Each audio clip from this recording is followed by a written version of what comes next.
Hello and welcome. So now we are starting a new video covering the standard 1.3 legal and ethical behavior.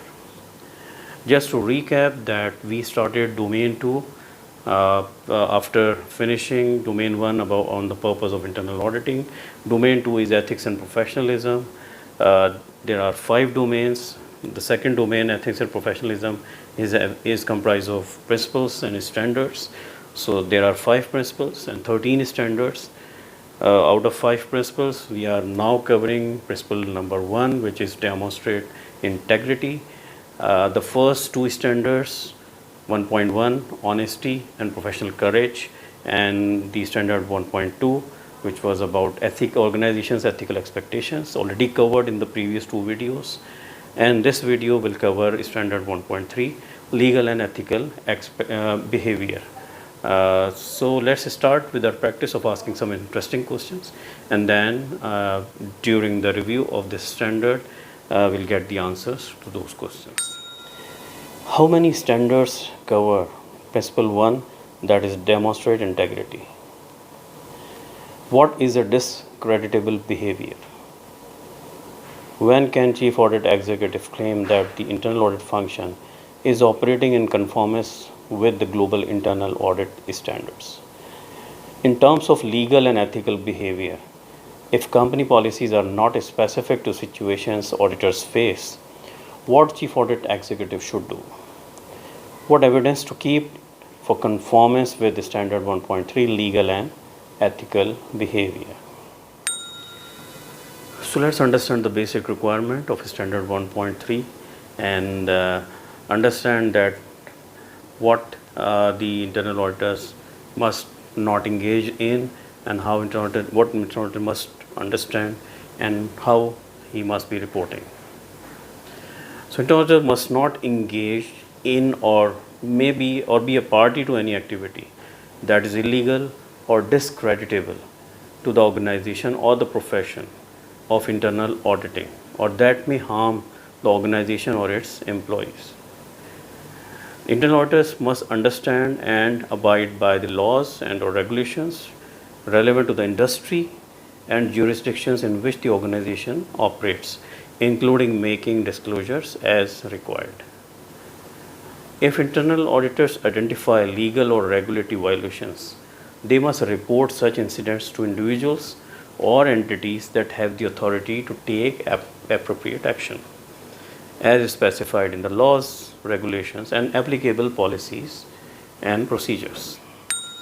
If company policies are not specific to the situations auditor face, what the Chief Audit Executive should do? This guidance is provided by the Constitution for implementation of this standard.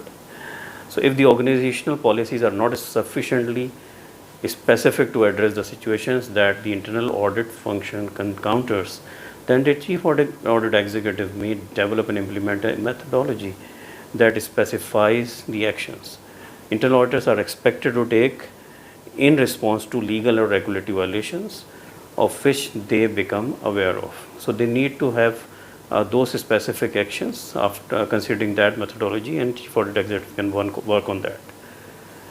The methodology may include a procedure for validation that adequate actions are taken to address the violations. And this methodology, when the Chief Auditor has established this, they ensure that the internal auditors are properly supervised, conform with the global internal audit standards, and behave in alignment with ethical and professional values. So we heard the term discreditable behavior. So what is this discreditable behavior, and how with examples this can be explained?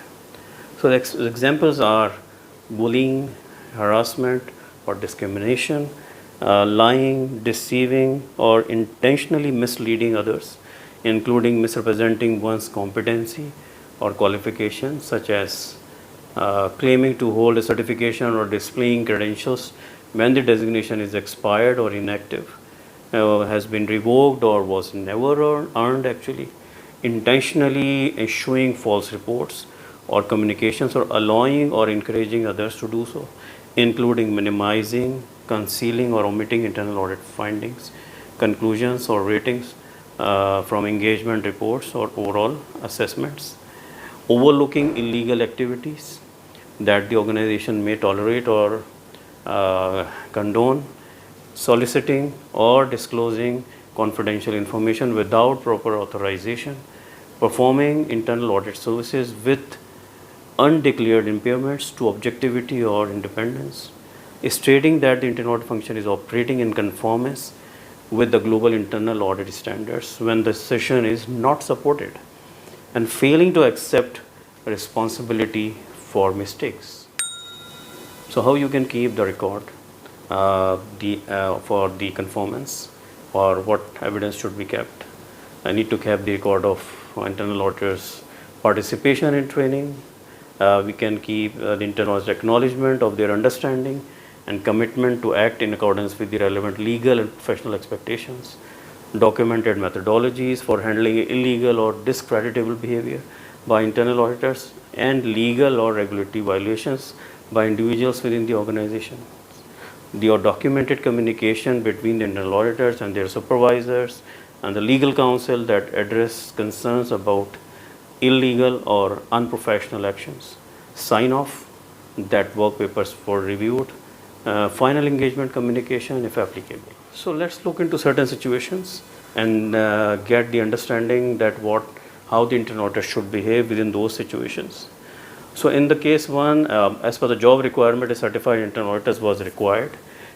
Haris was hired as he claimed in the CV, and during the interview that he claimed that he is a certified internal auditor, but in fact his CIA is in process.